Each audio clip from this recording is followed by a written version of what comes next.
ഇപ്പോഴും ഈ പറഞ്ഞ പോലെ സ്റ്റണ്ട് ആർട്ടിസ്റ്റുകൾക്ക് അല്ലെങ്കിൽ നിങ്ങളുടെ ആ ഒരു സ്റ്റണ്ട് ആ ഒരു മേഖലയ്ക്ക് ഇപ്പോഴും അർഹിക്കുന്ന അംഗീകാരങ്ങൾ കിട്ടുന്നുണ്ടോ ശരിക്കും? ഞാൻ പറഞ്ഞ നമ്മൾ സിനിമ സാധാരണ ഓഡിയൻസ് ആയാലും കാണുന്നു, കൈവച്ചിട്ട് പോകുന്നു. പക്ഷെ പലപ്പോഴും ഒരു ഹീറോ, അതിപ്പോ ഏത് ഹീറോ എടുത്തു കഴിഞ്ഞാലും ആ ഹീറോന്റെ ഫൈറ്റ് ഗംഭീരമാവുന്നുണ്ടെങ്കിൽ ആ കൂടെ അഭിനയിക്കുന്ന ആർട്ടിസ്റ്റുകളും അവരുടെയും സപ്പോർട്ടിങ് ടൈമിംഗ് എല്ലാം കറക്റ്റ് ആയിട്ട് തന്നെ വരണല്ലോ. അപ്പൊ ഇപ്പോഴും നിങ്ങൾക്ക് വേണ്ട ആ ഒരു അംഗീകാരം കിട്ടുന്നുണ്ടോ ശരിക്കും? അങ്ങനെ ഇപ്പൊ എത്ര വർഷമായതുകൊണ്ട് ചോദിക്കുകയാണ്. പഴയ കാലത്തിനെ അപേക്ഷിച്ച് ഇപ്പൊ കൂടുതൽ കിട്ടുന്നുണ്ട്. പഴയ കാലത്തിന് അപേക്ഷിച്ച് ഇപ്പൊ കൂടുതൽ സോഷ്യൽ മീഡിയ ഇതെല്ലാം വന്നതുകൊണ്ട് നമ്മൾക്ക് നമ്മുടേതായ ഒരു പൊസിഷൻ ഉണ്ട്. അത് കാരണം കുഴപ്പമൊന്നുമില്ല. എനിക്ക് തോന്നുന്നു ഇപ്പൊ കുറെ സോഷ്യൽ മീഡിയ വന്ന ശേഷം മേക്കിംഗ് വീഡിയോസും ഇതിന്റെ ബിഹൈൻഡ് ദ സീൻസ് ഒക്കെ പുറത്ത് കാണുമ്പോൾ റിസ്ക് ഉണ്ട് എന്ന് പറയുമ്പോൾ നമ്മളോട് എല്ലാവർക്കും ഒരു താല്പര്യമുണ്ട്. ഇതിൽ ഇപ്പോ നമ്മളിതിൽ ആർട്ടിസ്റ്റുകളെ സ്റ്റണ്ട് ആർട്ടിസ്റ്റുകളെ കൊണ്ടുവരുന്നത് നിങ്ങൾക്കൊരു ടീം ഉണ്ട്, അതോ നിങ്ങൾ ഓരോ സിനിമയ്ക്ക് അനുസരിച്ചിട്ട് നിങ്ങൾ ഹയർ ചെയ്യുന്ന ആ ഒരു സിനിമയ്ക്ക് വേണ്ടിയാണ്? ഡയറക്ടർക്ക് നമ്മൾ ഫസ്റ്റ് ഫോട്ടോ അയച്ചു കൊടുക്കും. ഡയറക്ടർ ഇത് നിങ്ങൾക്കൊരു ഡാറ്റാബേസ് ഉണ്ട്, നിങ്ങളുടെ കയ്യിൽ എപ്പോഴും ഒരു ഡാറ്റാബേസ് ഉണ്ടാവും. അത് കൂടുതൽ എവിടെ നിന്നാണ് ഞാൻ ചോദിച്ചത്? ഇപ്പൊ അത് ഏത് ഭാഷയായാലും മലയാളികൾ തന്നെയാണ്, കാരണം നമ്മളൊക്കെ കൂടുതൽ കണ്ടിരിക്കുന്ന പുറത്തുനിന്നാണ്.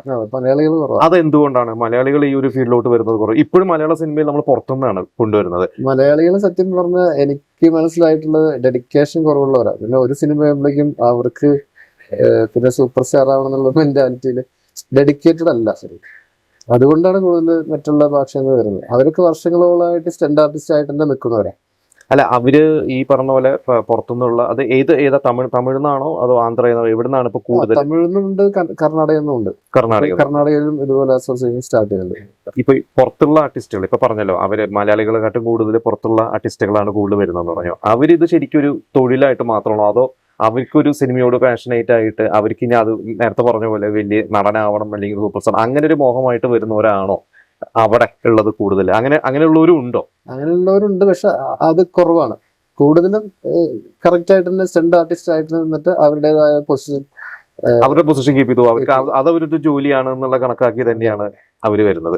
ഇവിടെ പക്ഷെ പറഞ്ഞത് കൂടുതൽ അഭിനയമോഹം ഉള്ളവരായതുകൊണ്ടാണോ ഈ പറഞ്ഞ പോലെ അധികം കിട്ടാത്തത്, ഇവിടെ വരാത്തത്?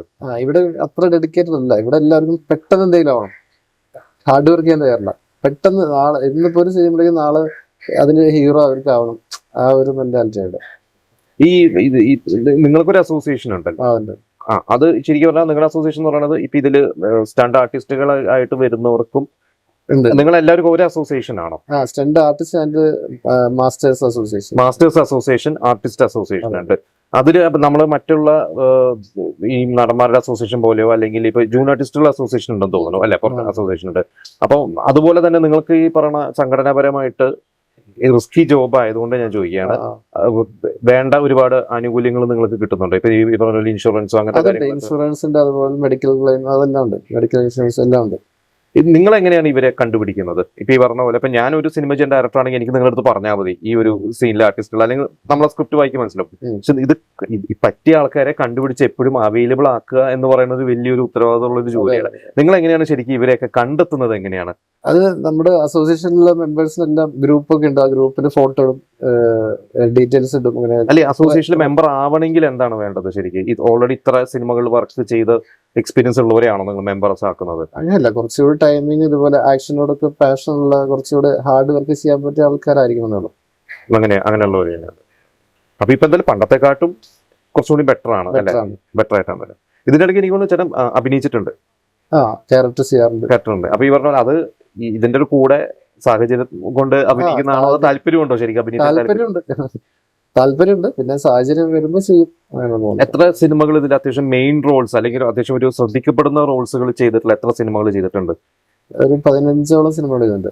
ഇപ്പൊ ഏതൊക്കെ എടുത്തു പറയാനാണെങ്കിൽ മലയാളം, തമിഴ്. റീസെന്റ് തമിഴില് സെൻട്രൽ ക്യാരക്ടർ ചെയ്ത ഒരു പടമാണ് ഒരേ പേച്ച് ഒരേ മിടിവ്, തമിഴ് പടം.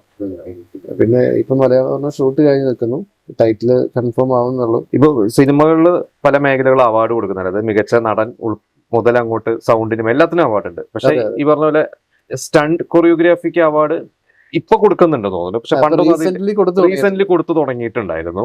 അപ്പൊ എങ്ങനെയാണ് ഇപ്പൊ ചേട്ടൻ അങ്ങനെ എന്തെങ്കിലും അംഗീകാരങ്ങളൊക്കെ ഇപ്പൊ കിട്ടിയിട്ടുണ്ട്? 2022 ഡോക്ടർ അംബേദ്കർ നാഷണൽ അവാർഡ് കിട്ടിയിട്ടുണ്ട്.